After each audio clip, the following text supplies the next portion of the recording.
கண்களை பாதுகாக்கிற விஷயத்தில் இப்போ மக்களுக்கு எந்த மாதிரியான ஒரு விழிப்புணர்வு ஏற்பட்டிருக்கிறதா நீங்கள் நினைக்கிறீங்க? இப்போ பார்த்தீங்கன்னா நிறையா சோஷியல் மீடியா இதெல்லாம் பார்க்குறதுனால they are aware of dry eyes, computer vision syndrome, இதெல்லாம் அவங்களுக்கு அவேராக இருக்குது. அண்ட் லேசர் சர்ஜரி, இப்போ கண்ணாடி அகற்றுறதுல சர்ஜரிஸ் இருக்குது, கேட்ராக்டுக்கு ஆப்ஷன்ஸ் இருக்குது, இதெல்லாம் people are aware of. And diabetes இருந்தால் வந்து ஐ செக்கப் பண்ணிக்கணும். So certain amount of awareness இருக்குது மக்கள் மத்தியில்.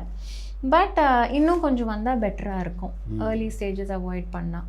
ஸோ இப்போ கேட்ராக்ட் சிகிச்சையை பொறுத்த வரைக்கும் இப்போ லேசர் சிகிச்சை வந்ததுனால மிக குறுகிய காலத்திலே இந்த சிகிச்சை முடிஞ்சு உங்கள் மறுநாளே வந்து தங்களுடைய பணிக்கே திரும்ப முடியுது. கரெக்ட்.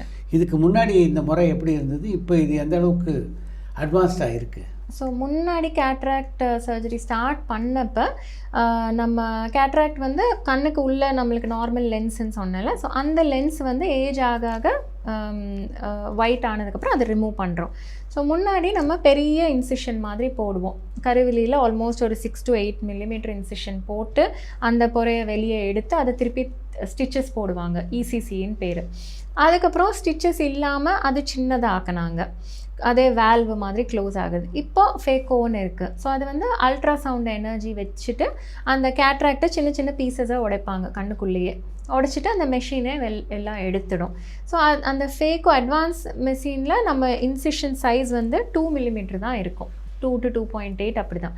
ஸோ இன்சிஷன் சைஸ் கம்மி ஆக ஆக ஹீலிங்கும் ஃபாஸ்டராக இருக்குது, ஸ்டிச்சஸ் போட வேண்டிய அவசியம் இல்லை, ஹீலிங் இஸ் ஃபாஸ்டர். அண்ட் இப்போ பார்த்தீங்கன்னா ரோபாட்டிக் கேட்ராக்ட்னு இருக்குது. ஸோ ரோபாட்டிக் கேட்ராக்ட் என்னென்னா, இப்போ நம்ம கேட்ராக்டில் அந்த கேட்ராக்டை ஓப்பன் பண்ணுறதுக்கு ஒரு இன்சிஷன் மாதிரி நாங்கள் பண்ணுவோம், மெஷின் வச்சு, இன்ஸ்ட்ருமெண்ட் வச்சு. இப்போ அந்த ரோபாட்டிக் மெஷினில் வச்சா அதுவாகவே டைரெக்டாக இன்சிஷன்ஸ் எல்லாமே பண்ணிடும். ஸோ நம்ம வந்து we just have to remove it outside, அவ்வளோதான். Most of the surgery is done by the machine and we have to go and remove it. So அதில் இன்னும் healing is more faster. So cataract surgery is like a day care. Basically morning வந்தீங்கன்னா 10 minutes தான் surgery maximum, முடிச்சுட்டு வீட்டுக்கு போயிடலாம். Within 2-3 days, next டேவே clarity நல்லாயிருக்கும். But கொஞ்சம் இன்ஃபெக்ஷன்ஸ் வராமல் இருக்கிறதுக்காக we tell ஒரு 1 week avoid crowded place, dusty place, அந்த மாதிரி. Then they can get back to their work.